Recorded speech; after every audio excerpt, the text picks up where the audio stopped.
ಕಟೀಲು ಶ್ರೀ ದುರ್ಗಾ ಪರಮೇಶ್ವರಿ ದೇವಸ್ಥಾನಕ್ಕೆ ಮಾಜಿ ಮುಖ್ಯಮಂತ್ರಿ ವೀರಪ್ಪ ಮೊಯ್ಲಿ ಭೇಟಿಯನ್ನ ನೀಡಿದರು. ದೇವಳದ ಅರ್ಚಕ ಅನಂತ ಪದ್ಮನಾಭ ಆಸಣ್ಣ ಅವರನ್ನು ದೇವರ ಪ್ರಸಾದ ನೀಡಿ ಗೌರವಿಸಿದರು.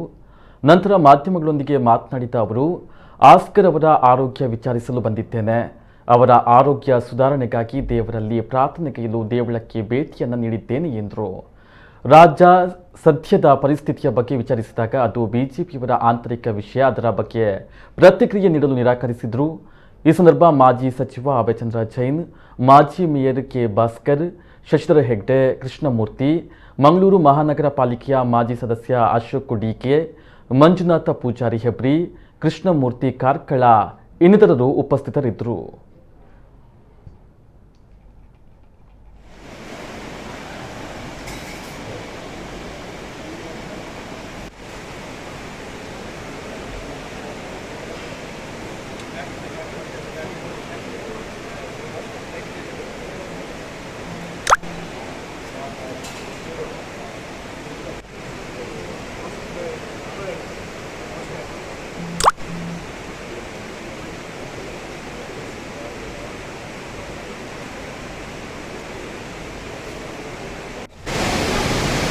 ಮಂಗಳೂರಿನಿಂದ ವಿಮಾನದಿಂದ ಬಂದು ಆಸ್ಕರ್ ಫರ್ನಾಂಡಿಸ್ ಅವರನ್ನು ಆತ್ಮಹತ್ಯೆಯಲ್ಲಿ ಕಾಣಬೇಕು, ಅವರ ಯೋಗಕ್ಷನ್ನು ವಿಚಾರ ಮಾಡಬೇಕು ಅಂತ ಹೇಳಿ ಬರ್ತಾರೆ.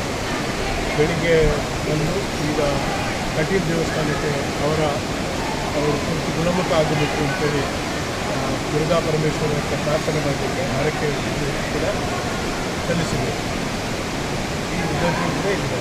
ಇವತ್ತು ಬಂದದ್ದೇ ಆಸ್ಕರ್ ಫರ್ನಾಂಡಿಸ್ ಅವರ ಯೋಗಕ್ಷ. ಸರ್, ರಾಜ್ಯ ರಾಜಕಾರಣದ ಬಗ್ಗೆ ರಾಜ್ಯ ರಾಜಕಾರಣ ನಮ್ಮದೇನಿಲ್ಲ. ನಮ್ಮ ಪಕ್ಷದ ಬಗ್ಗೆ ಭಾಳ ಕ್ಷೇಮವಾಗಿದ್ದೇವೆ. ಒಳ್ಳೆಯ ಕಾರ್ಯಕ್ರಮಗಳು ಆಗ್ತಾಯಿದೆ.